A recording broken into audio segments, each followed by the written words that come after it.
4th floor के अपने flat के कमरे के एक कॉर्नर में बैठी आशी। आंखें तो लाल हैं ही साथ स्वेल भी हो रखी हैं। कमरे के टेबल पर फ्रूट्स के साथ एक चाकू पड़ा है। कभी आशी उस चाकू को देखती है और कभी कमरे की खिड़की को देख रही है। नस काट लूं क्या अपनी, या खिड़की से कूद जाती हूं? अब जिया नहीं जाएगा मुझसे। जीने में रखा ही क्या, मर जाती हूं।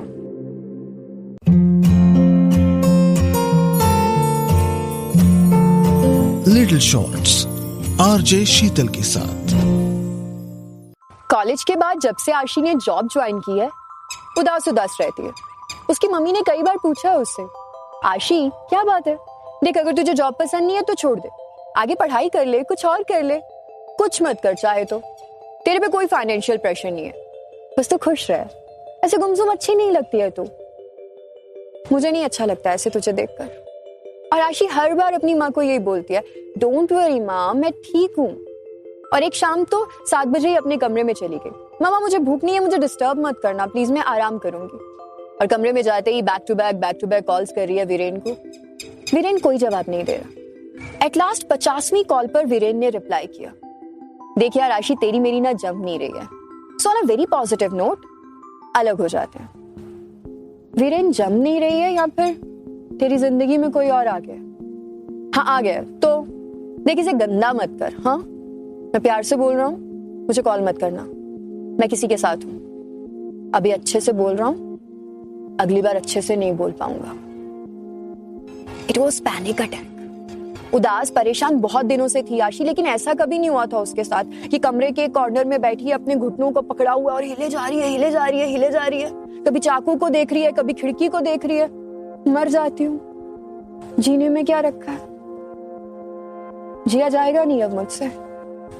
लेकिन मॉम और डैड तो मुझसे बहुत प्यार करते हैं, तो उनके लिए डायरी में लिख दूंगी कि आपसे बहुत प्यार करती थी मैं, लेकिन क्या करती, नहीं हो पा रहा था मुझसे, इसीलिए आपको छोड़ के चली गई। और अपने कांपते हुए हाथों से अपनी डायरी को खोलती है आशी। और जैसे ही डायरी को ओपन करती है, कुछ कोट्स दिखते हैं उसको। ये वो कोट्स हैं जो आशी ने अपने पापा के साथ मिलके लिखे थे अपनी डायरी पे।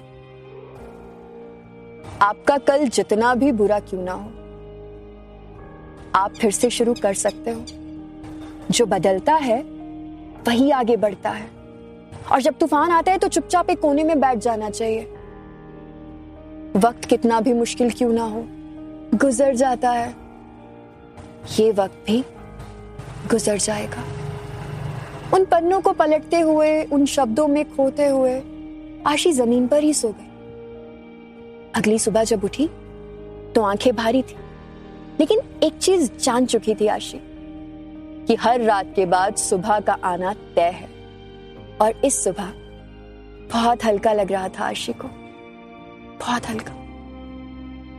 हाय, मैं हूँ आरजे शीतल और मेरी आज की कहानी आपको कैसी लगी कमेंट करके जरूर बताइएगा। वैसे अगर आप भी कहानियां लिखते हैं और आप चाहते हैं कि आपकी लिखी हुई कहानी मैं नरेट करूं, तो आप मुझे इंस्टाग्राम पर अपनी कहानी डीएम कर सकते हैं आरजे शीतल 04।